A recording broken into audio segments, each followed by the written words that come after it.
Assalamualaikum warahmatullahi wabarakatuh. Salam cinta kasih untuk kita semua.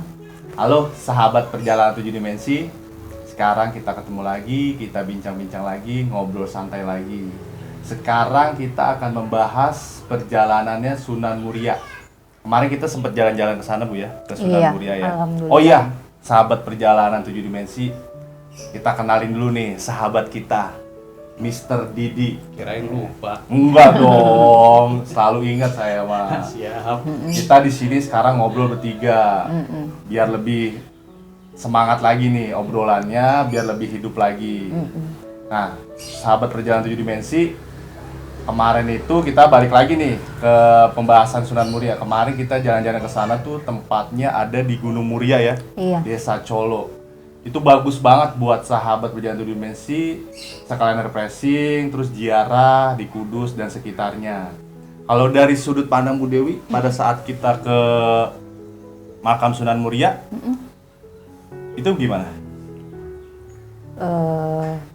Kalau saya sih melihatnya gini ya, memang di antara Wali Songo ini masing-masing karakternya punya karakter masing-masing gitu ya. Walaupun Sunan Kalijaga dengan Sunan Muria adalah antara ayah dan anak, betul. Tapi karakternya juga ada bedanya gitu. Memang ada persamaan, tapi ada perbedaan juga. Tapi kalau terus terang kalau Sunan Muria ini saya melihatnya beliau itu emang ahli tirakat, ahli zikir, ahli puasa, ahli diam.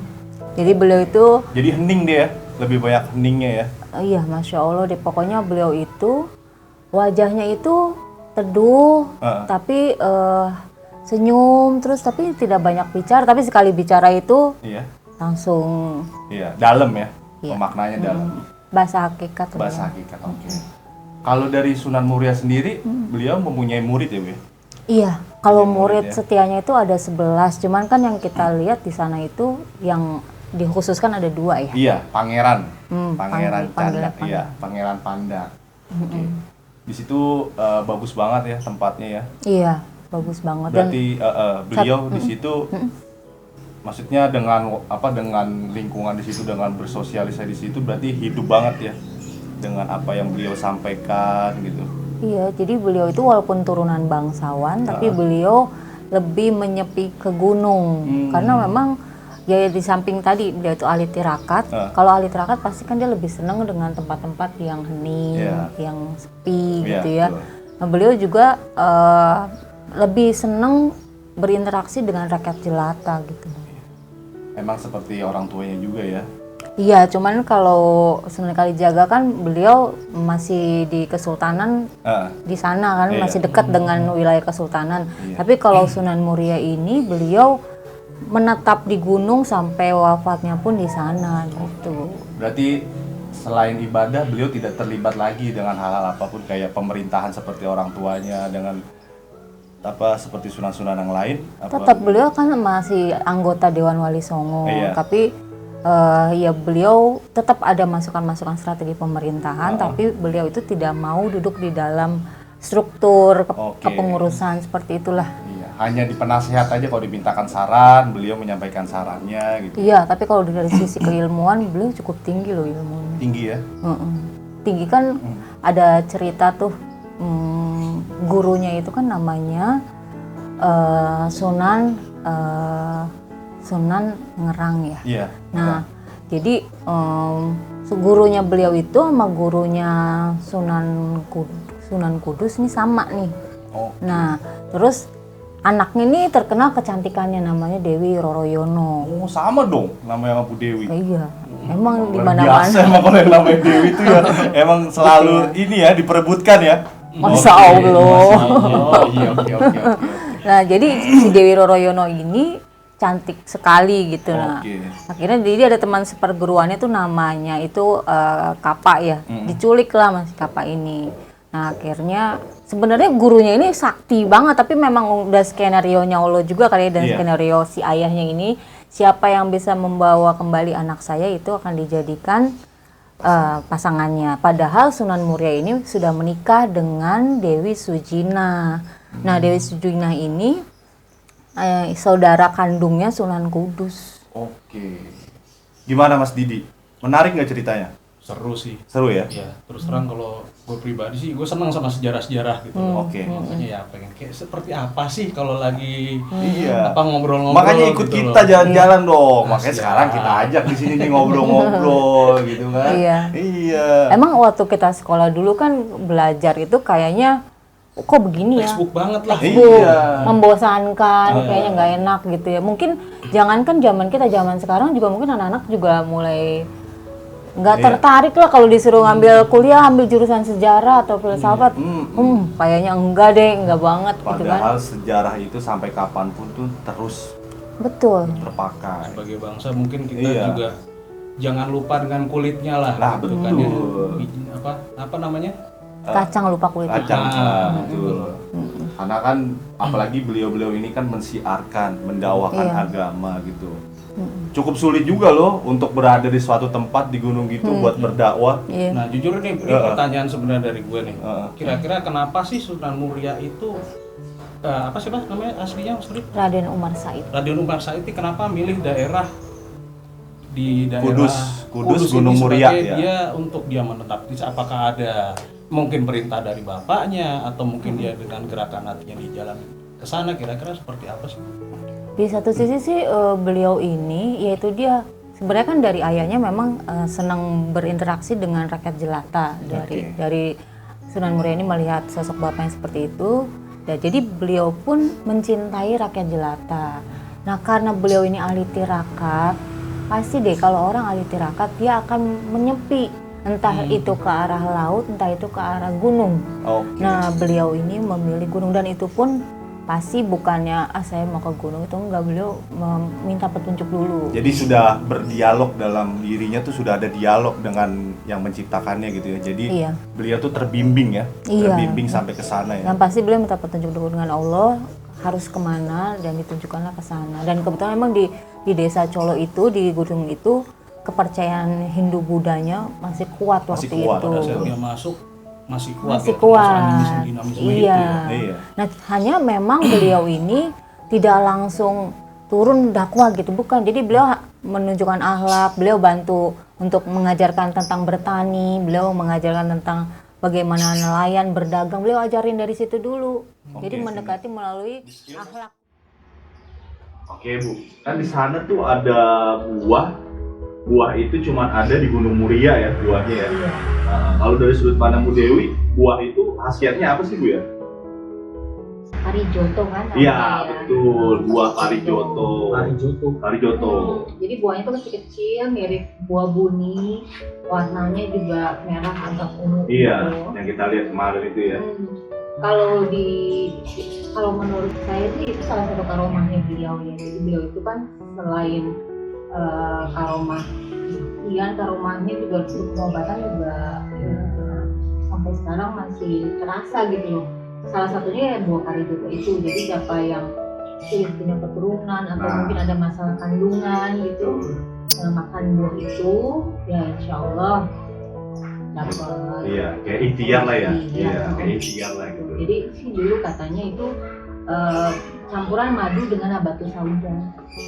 Madu dengan habatus sauda jadinya Iya. buah parijoto itu. Iya. Bisa buat masakan juga. Bisa buat Rasanya masakan enak juga. kok. Rasanya enak. Tapi sebenarnya kalau itu asal muasalnya bibitnya itu dari mana? Memang dari Tapi beliau memang khusus tanamnya di sana. Dan memang hanya ada di sana. Iya, hanya ada di Gunung Muria aja. cuma ada di Indonesia nih. Iya, di Gunung Muria. Juga ya. Iya.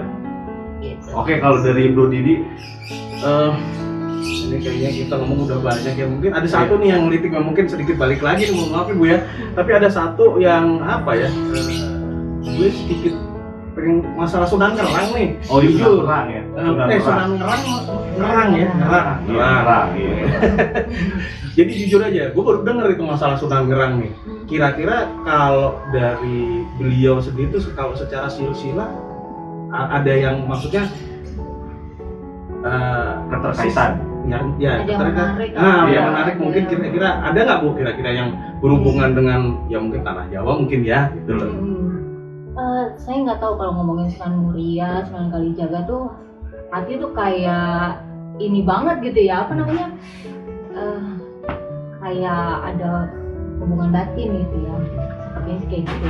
Nah, kembali ke silsilah itu, jadi Sunan Muria ini kan menikah dengan salah satunya itu dengan Dewi Roroyono. Dewi Roroyono ini itu adalah anaknya dari Sunan Ngerang. Nah, Sunan Ngerang sendiri ini adalah gurunya Sunan Muria. Nah, beliau itu tinggalnya di Juwana, di Pati. Oh, Pati. Iya, jadi beliau itu memang terkenal sakti mandragunanya di wilayah itu. Nah, karena Sunan Kalijaga ini salah satunya memerintah Sunan Muria untuk dakwah di wilayah Juwana. Nah, jadi beliau itu sembari dakwah ketemunya dengan seorang guru di sana gitu. Nah, singkat cerita, akhirnya kan Sunan Muria ini menikah dengan Dewi Roroyono. Nah, Dewi Roroyono ini ibunya adalah Nyi Ageng Ngerang. Itu nama aslinya Dewi Roro Kasihan. Nah, Kok ada kasihannya ya?